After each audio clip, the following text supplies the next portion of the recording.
नमस्कार, मैं हूं आपके साथ नंसी शर्मा और आप देख रहे हैं हमारा विशेष कार्यक्रम छत्तीसगढ़ की बात हमारे साथ। आज बात छत्तीसगढ़ में शराब घोटाले में नए खुलासे की करेंगे। दरअसल छत्तीसगढ़ के शराब घोटाले में झारखंड की जेल से 2 आरोपियों को ट्रांजिट रिमांड पर रायपुर लाने के बाद ये विवाद अब फिर से चर्चा में आ गया। इस मामले में सियासी आरोप प्रत्यारोप तो 2 दिन पहले ही शुरू हो गए थे, जब ईओडब्ल्यू ने अपने पूरक चालान में कहा था कि फरवरी 2020 में भूपेश बघेल की कैबिनेट की बैठक में नई लाइसेंस प्रणाली FL 10A और 10B को स्वीकृति मिली। इस नीति को आधार बनाकर 2174 करोड़ का शराब घोटाला किया गया, जिसमें नेताओं और मंत्रियों को 1392 करोड़ रुपए से ज्यादा मिले। इस चालान के बाद सियासत गर्म हो गई है। पूर्व मुख्यमंत्री और वर्तमान विधानसभा अध्यक्ष रमन सिंह ने यह आरोप लगाया कि शुरू से अंत तक कांग्रेस सरकार ने सरकारी खजाने में डाका डालने का काम किया। इससे बड़ा अपराध हिंदुस्तान की राजनीति में कभी नहीं हुआ। रायपुर दक्षिण से विधायक पुरंदर मिश्रा ने आरोप लगाया कि शराब घोटाले में कांग्रेस के सभी नेता और पूरी कैबिनेट संलिप्त थी, जिस पर पलटवार करते हुए कांग्रेस संचार विभाग के अध्यक्ष सुशील आनंद शुक्ला ने यह कहा कि आबकारी नीति में परिवर्तन रमन सरकार ने किया था। रमन सरकार के समय ही शराब का सरकारीकरण हुआ। वहीं दीपक बैज ने सवाल किया कि बीजेपी सरकार के समय 3% कमीशन की जांच कौन करेगा।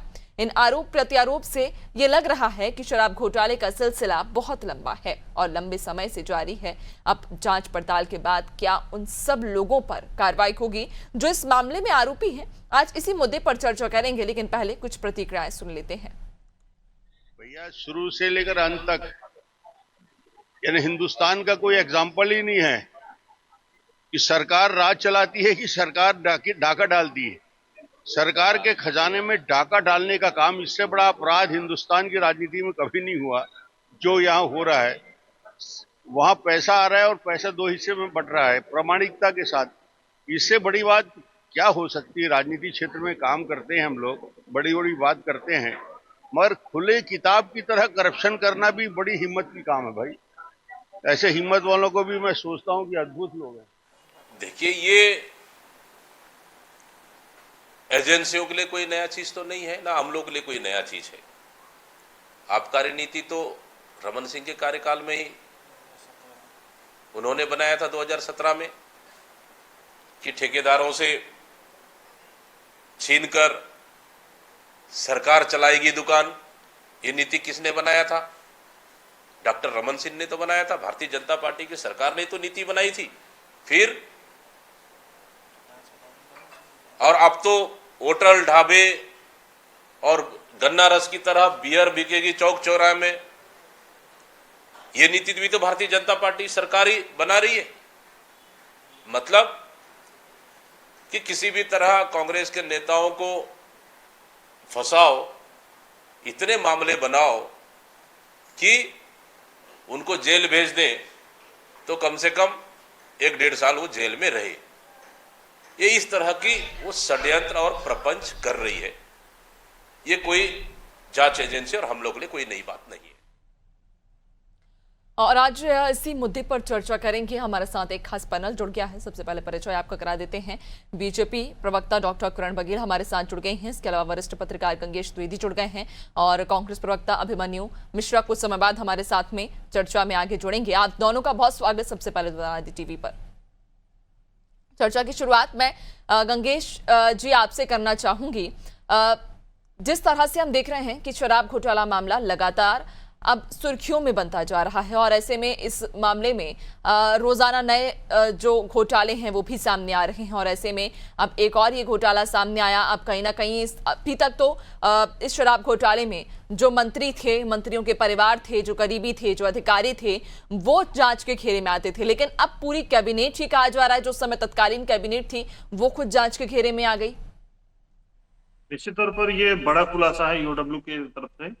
पहले ये माना जा रहा था कि आबकारी मंत्री, हालांकि उनके हिस्से में ज्यादा बड़ा हिस्सा नहीं आया था, 65, 60, 65, 70 करोड़ का ही आया था।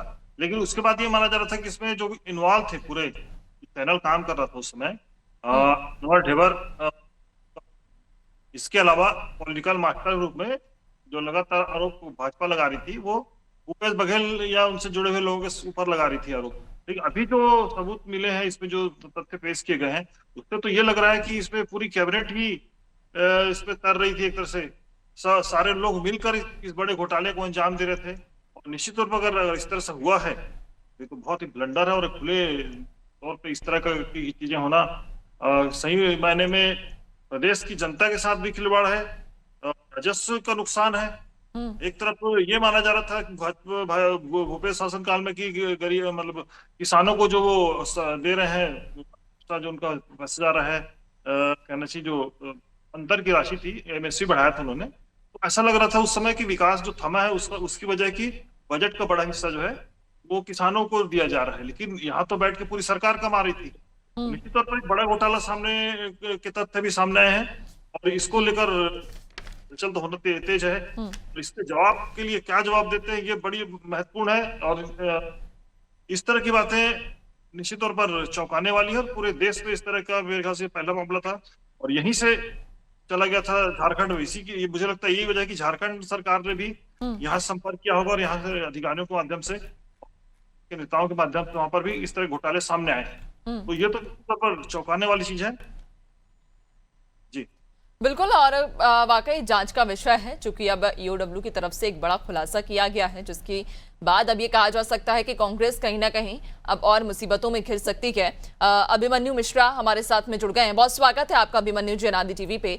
और आपसे ही मेरा सवाल रहेगा अभिमन्यु जी कि आपको नहीं लगता कि कांग्रेस की मुश्किलें अब और बढ़ती जा रही हैं? इसके पहले जो शराब घोटाले मामले में तमाम मंत्रियों के नाम आए, परिवारों के नाम आए, उनके करीबियों के नाम आए, और अब जो उस समय तत्कालीन कैबिनेट थी वो पूरी घिरती जा रही है। अब बड़ा गंभीर आरोप लगाया गया है ईओडब्ल्यू के द्वारा। सभी को नमस्कार, आपके व्यूअर्स को नमस्कार।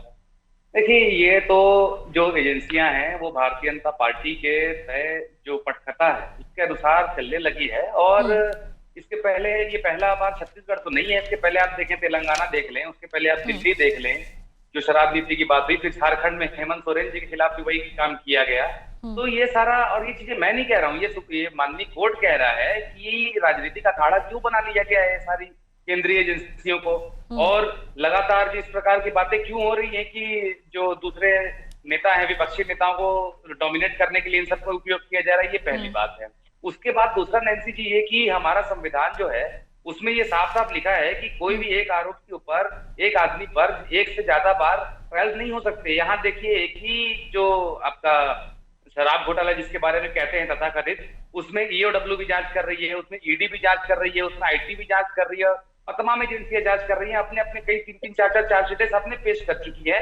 और देखिए क्या है, यहाँ पे बात ये होती है कि ये कोर्ट ने साफ साफ कहा है कि जिस प्रकार से काम चल रहा है 2017 में और 19 में, जो नियमों को भी बदला गया ईडी के, और ऐसा लगता है कि अब तो विपक्षी नेताओं को पूरे समय में जेल, जितने ज्यादा से ज्यादा समय हो सके जेल में डालने की नियत से ये सारे नियम कानून बनाए गए हैं। उसके बाद आप देखिए वैसे चलता आ रहा है। और अगर भारतीय जनता पार्टी चल देता है नेता, तो ये खुद एजेंसियां जाके कोर्ट में हलफनामा देके सारे आरोप वापस लेती हैं। तो ये सब क्या चल रहा है? ये सब कहीं ना कहीं भारतीय जनता पार्टी के द्वारा जो एक रचा गया षड्यंत्र है उसके तहत पूरा काम चल रहा है। ये पहली बात।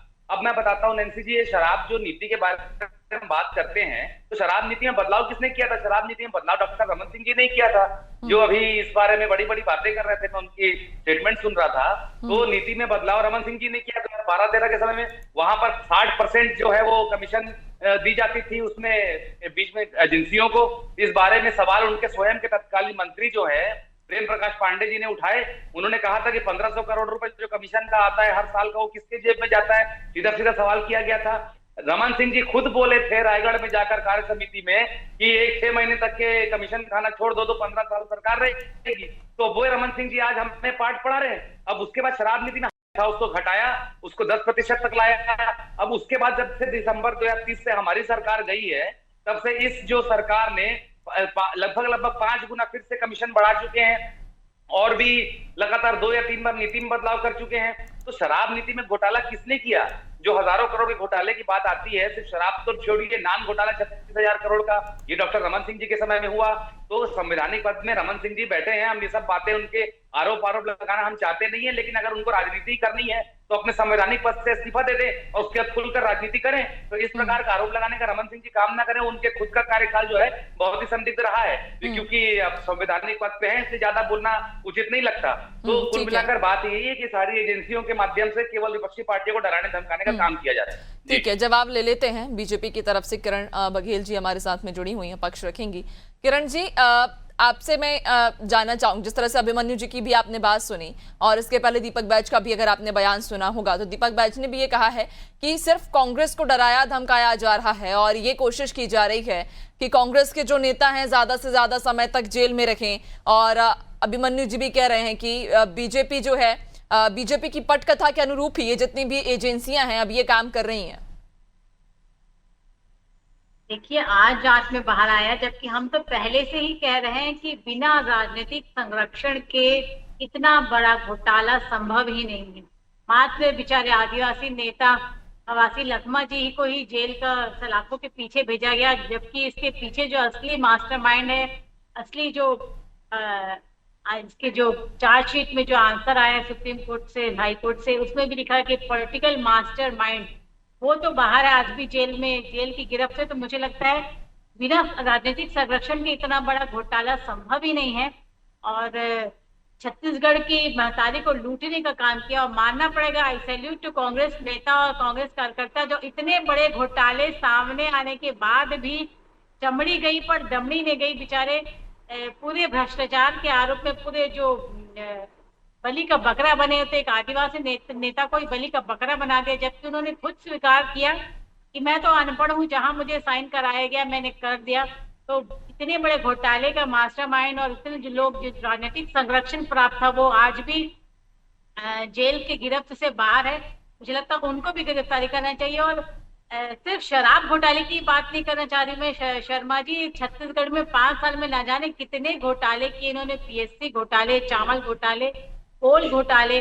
अब अभी शराब घोटाले के लिए तो बड़ा ही आपने दलील पेश कर रहे हैं, इतने सारे अन्य घोटाले जो है उसके लिए उस पर क्या।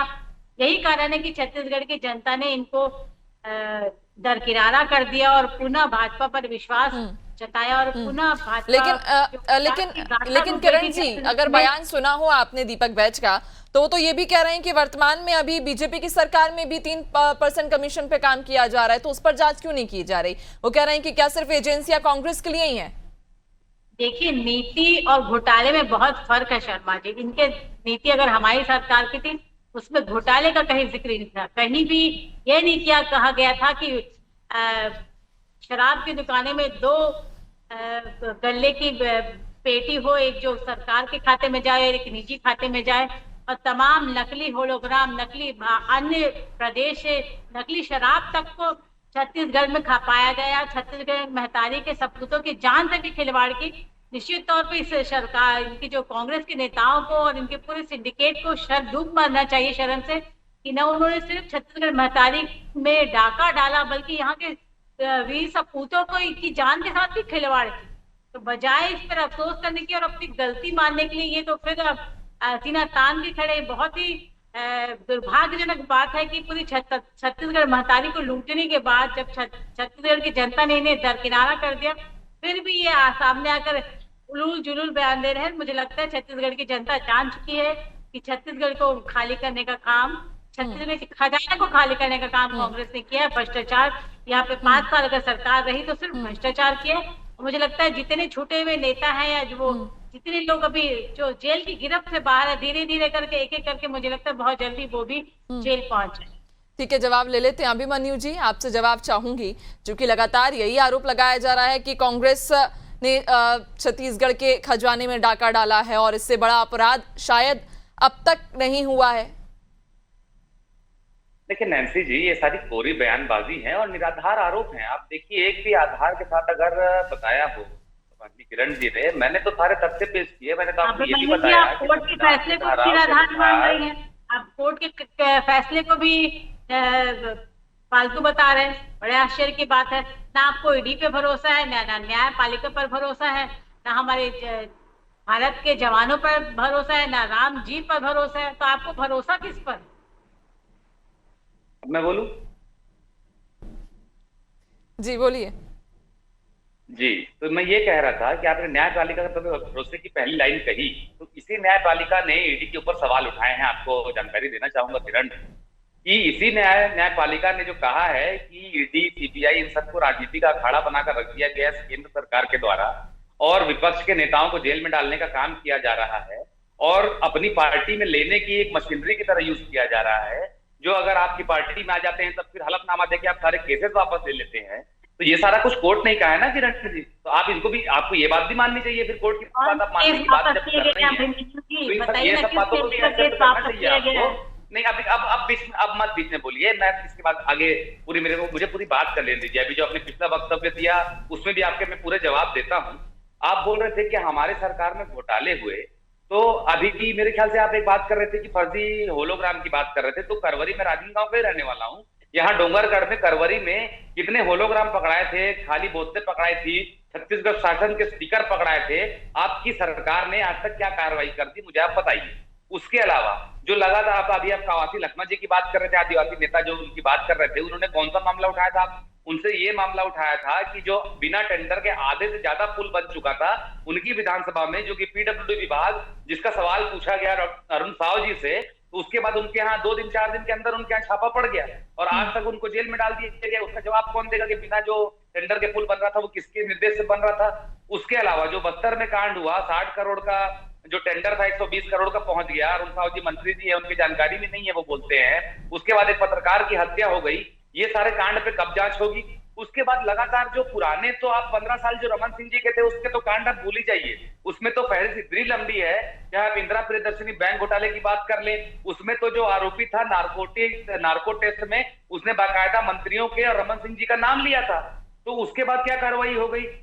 नान घोटाले में 36,000 करोड़ घोटाला हुआ, लाल डायरी में बकायदा सीएम मैडम का नाम आता था, उसमें क्या कार्रवाई हो गई? तो देखिए, कुल मिलाकर के जब तक भारतीय जनता पार्टी केंद्र में सरकार में है, मोदी जी का संरक्षण इनको है, जो कि बिल्कुल किरण जी बोल रहे थे। अभिमन्यु जी, जांच एजेंसियों पर आपको विश्वास नहीं है? कांग्रेस को जांच एजेंसियों पर विश्वास नहीं है क्या? बिल्कुल जांच एजेंसियों पर विश्वास नहीं है। वो जैसी जैसी पटकथा उनको केंद्रीय एजेंसियां, केंद्रीय सरकार बताती है, वैसी केंद्रीय एजेंसियां बोलती है। आप मुझे बताइए, कोई भी केंद्रीय एजेंसी के लिए तय सीमा होती है? 90 दिन के अंदर आपको चार्जशीट पेश करनी होती है। आप कितने कितने दिन तक नेताओं को अंदर रखते हैं और चार्जशीट तक पेश नहीं करते हैं, बार बार रिमांड मांगते रहते हैं। अभी माननीय कोर्ट ने भी ये कहा कि आपके पास जब तक कोई सबूत नहीं है, आप किसी के हवाले से या किसी के बयान के आधार पर किसी को गिरफ्तार कर लेते हैं, उसके बाद आप सबूत जुटाने के नाम पे समय मांगते रहते हैं। ये कहीं से कहीं तक ठीक नहीं है। आपके पास अगर ठोस सबूत हो किसी के खिलाफ, तभी आप उसको गिरफ्तार करें। तो मैं जो कह रहा था 2017 और 19 वाली जो बात में संशोधन की बात कर रहा था ईडी के कानूनों में, उसी से तो ये सारी चीजें हुई है कि गिरफ्तारी जो है तत्काल होनी चाहिए, उसमें बेल लेना आसान नहीं रह गया। तो ये सारी चीजें जो है भारतीय जनता पार्टी के टूल के हिसाब से काम कर रही है, जिससे सरकार ठीक है। समय का अभाव है अभिमन्यु जी, समय का अभाव है। आपने अपनी बात रखी। मैं आखिरी सवाल गंगेश जी से लेना चाहूंगी और उसके बाद चर्चा को विराम देंगे। गंगेश जी, आपको क्या लगता है, चूंकि ये मामला अब बहुचर्चित होता जा रहा है और जिस तरह से इस मामले में अब नए नए मोड़ सामने आ रहे हैं, कांग्रेस तो ये साफ कह रही है कि जांच एजेंसियों पर उसे भरोसा नहीं है, बीजेपी पर आरोप लगाए जा रहे हैं कि जांच एजेंसियां बीजेपी के पटकथा पर चल रही हैं और जैसा बीजेपी कह रही है वैसा जांच एजेंसियां कर रही हैं। ये बड़े का आरोप भी लगाया गया। तो इधर अगर हम बात इस पूरे घोटाले की करें, जिस तरह से ईओडब्ल्यू लगातार जांच रिपोर्ट पेश कर रही है और हर उस रिपोर्ट में ये बताया जा रहा है कि कैसे घोटाला हुआ है, किस तरह से घोटाला किया गया, लेकिन कांग्रेस दूसरी तरफ ये साफ अब आरोप लगा रही है एजेंसियों पर भी कि उन्हें विश्वास नहीं है, बीजेपी की पटकथा के अनुरूप ये एजेंसियां काम कर रही हैं। देखिए, एजेंसी पे विश्वास करना नहीं करना का कोई फायदा नहीं है। देखिए, इनके अलावा ऑप्शन क्या है आपके पास? आप अगर कोई जांच होगी तो एजेंसियां ही तो करेंगी, और दूसरी बात यह है एजेंसियां अपना सबूत इकट्ठा करके कोर्ट में पेश करेंगी। अगर एजेंसियों की जांच गलत होगी, इनके तथ्य गलत होंगे, आप कोर्ट में उनको क्रॉस कर देना, दूध का दूध और पानी का पानी हो जाएगा। दूसरी एक बात, मैं भाजपा प्रवक्ता की बात से मैं असहमत हूँ। उन्होंने जो बोला, भारत में जो आरोप लगाया वो तो सब ठीक है, लेकिन एक बड़े घोटाले की तैयारी मुझे लगता है कि इस सरकार में भी चल रही है। जो छत्तीसगढ़ में तारीख का नाम लेकर लोग बात करते हैं, इस सरकार ने 13,000 करोड़ रुपया राजस्व वसूलने की तैयारी की है शराब से, जबकि जो कि अभी पिछले इसके पहले 6,000 करोड़ के आसपास था। यानी आप अभी अगर देखा जाए वर्तमान में इस छत्तीसगढ़ जो है प्रति व्यक्ति शराब कंजप्शन में नंबर 1 है। और आप अगर उससे डबल राजस्व कमाने की तैयारी कर रहे हैं, मतलब सबको दोगुनी शराब पिलाना चाहते हैं, ये कौन सी नैतिकता है? भाजपा भी अपने अंदर थोड़ा झांक के देखे इस बात के लिए, और छत्तीसगढ़ और मतारी का नाम लेके कम से कम ये बात करना बंद कर दे, और इस पॉलिसी को बिल्कुल बंद करे कि आप जो ये क्राफ्ट बियर की तैयारी कर रहे हैं, कम से कम ये जो बोतल बियर आती है उसमें एक परसेंटेज ऑफ एल्कोहल रहता है। खुले में जब आप बियर बेचेंगे तो उसके अल्कोहल के परसेंटेज कौन चेक करेगा? कौन सी एजेंसी रहेगी उस समय जांच करने के लिए? तो एक तरह से यहाँ की जनता को आप शराब के नशे में डुबोने की तैयारी कर रहे हैं, ये बहुत ही खराब पॉलिसी, इसकी मैं घोर निंदा करता हूँ। बिल्कुल, लेकिन खैर देखने वाली बात होगी कि आखिरकार इस जांच के बाद में क्या निष्कर्ष होगा और इस पूरे मामले में आने वाले समय में क्या और नए मोड़ सामने आते हैं। फिलहाल आप सभी का जुड़ने के लिए और चर्चा के लिए बहुत शुक्रिया। तो आपको बताते चलें, छत्तीसगढ़ में शराब घोटाला ये मामला अब हर दिन नया मोड़ अपने साथ लेकर आता जा रहा है, और ऐसे में अब ईओडब्ल्यू की तरफ से जो एक और बड़ा खुलासा किया गया, उसके बाद अब ये कहने में कोई कोताही नहीं बरती जा सकती कि अब कांग्रेस की मुश्किलें और भी ज्यादा आने वाले समय में बढ़ सकती हैं। और इसी के साथ फिलहाल इस खास बुलेटिन में इतना ही। बने रहिए अनादि टीवी के साथ, दीजिए इजाजत, नमस्कार।